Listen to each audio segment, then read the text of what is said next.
Kembali lagi bersama saya Adam Savana di pengentahu.com. Sudah lama juga saya tidak review gamepad, dan sekarang pun masih ada PR untuk buatin review dari gamepad Lucky-Fox X006. Gamepad ini telat saya review karena memang saya gunakan untuk daily controller buat main game di Xbox Series S. Jadi ya sekalian tes durability pemakaian jangka panjang. Sejauh ini alternatif untuk controller Xbox itu nggak terlalu banyak. Kalaupun ada itu memang yang menggunakan kabel, bukan secara wireless. Contohnya seperti 8bit Pro 2. Saya sendiri sih tidak terlalu suka gamepad wired karena pastinya ribet, banyak kabel. Dan Lucky-Fox X006 ini akhirnya jadi alternatif untuk main di konsol Xbox. Selain itu alasannya simpel karena harganya juga yang paling terjangkau. Kalau controller Ultimate Xbox itu kan masih mahal ya, harganya di 2,5 jutaan. Dan berikut adalah review dari gamepad Lucky-Fox X006 alternatif gamepad untuk Xbox Series.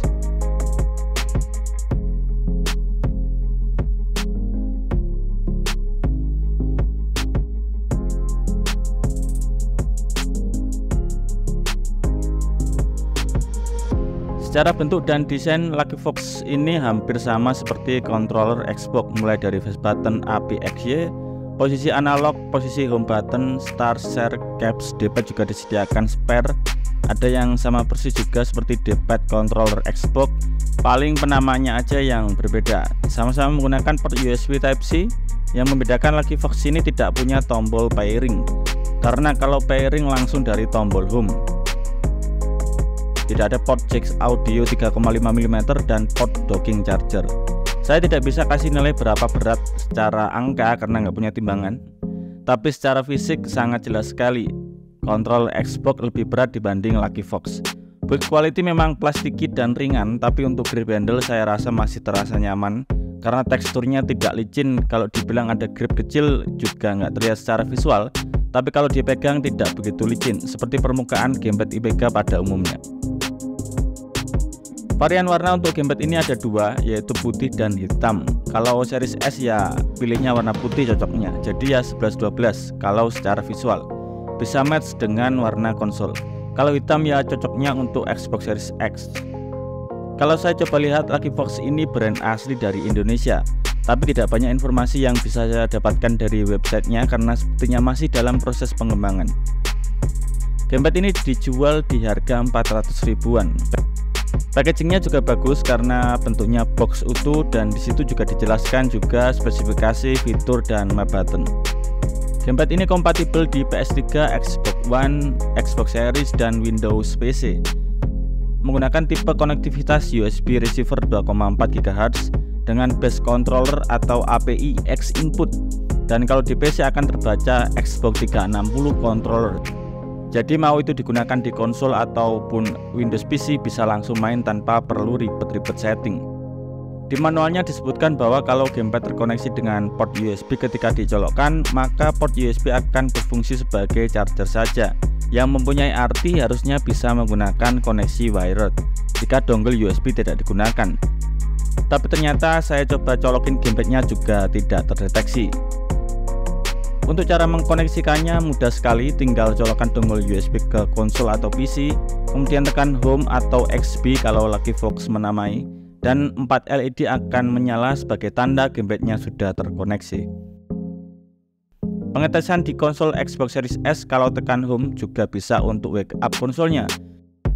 Kalau ngomongin joystick analog masih menggunakan potentiometer dan tentu saja sudah mengalami drifting kadang-kadang tapi ya di analog kiri. Setelah jangka waktu pemakaian kurang lebih 2 bulan. Sudah terlihat jelas ketika saya tes di gamepad tester, analog kiri bergerak sendiri. Kalau masuk menu di Xbox juga pointernya mengarah ke kiri terus, yang lain masih aman. Untuk pengetesan circularity ini masih di 8-10% dan cenderung tidak simetris. Walaupun begitu secara fisik analognya tetap smooth, capsnya dari karet, tidak licin dan nyaman digunakan. Masalah button semua menggunakan membran, cukup kliki tapi tidak terlalu keras, tidak mengganggu pendengaran saat bermain.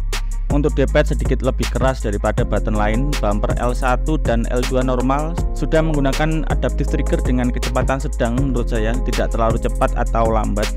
Yang paling saya suka di sini adalah adanya back button yang bisa menggantikan fungsi L3 dan R3 sehingga tidak mengganggu movement dari analog kanan dan kiri.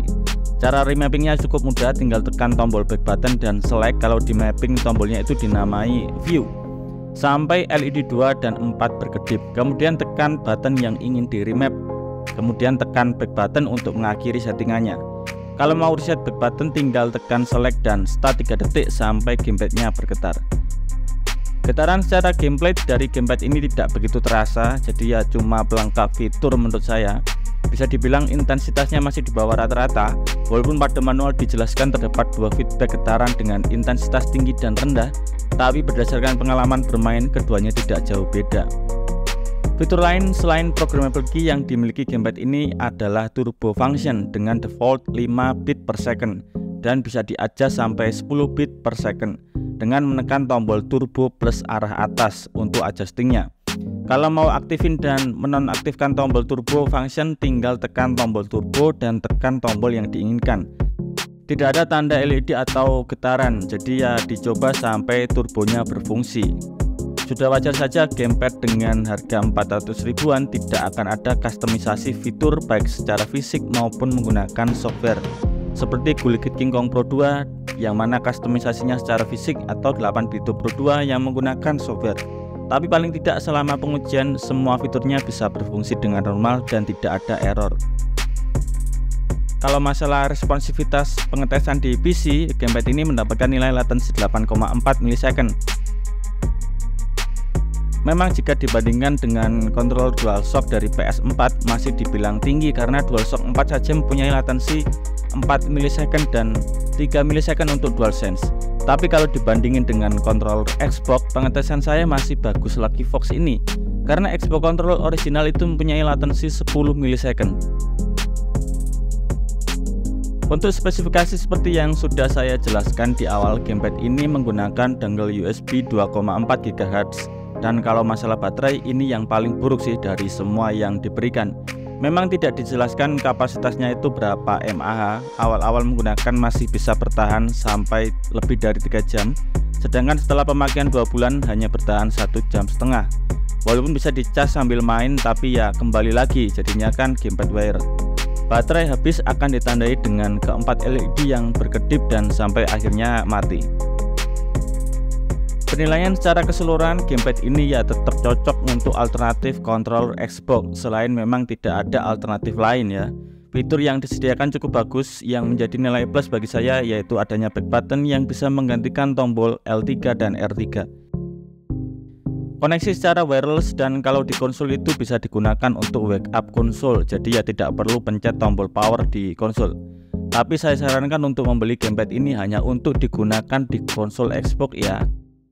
Karena kalau mau digunakan khusus untuk PC misalkan atau PS3 masih ada alternatif lain dengan harga yang hampir sama dan tentu saja mempunyai fitur dan kualitas yang lebih bagus. Ambil saja contoh 8bit Pro 2 atau Gullikit yang sekarang harganya sudah di 500 ribuan. Baiklah, cukup sekian review dari saya untuk gamepad alternatif khususnya di Xbox Series S yaitu Lucky Fox X006. Semoga video ini bermanfaat buat kalian para user Xbox Series yang sedang cari gamepad untuk menggantikan controller original dari Xbox. Dan terima kasih untuk para subscriber yang selalu memberikan pendapat sehingga channel ini menjadi lebih hidup. Saya Adam Savana, sampai ketemu di video selanjutnya.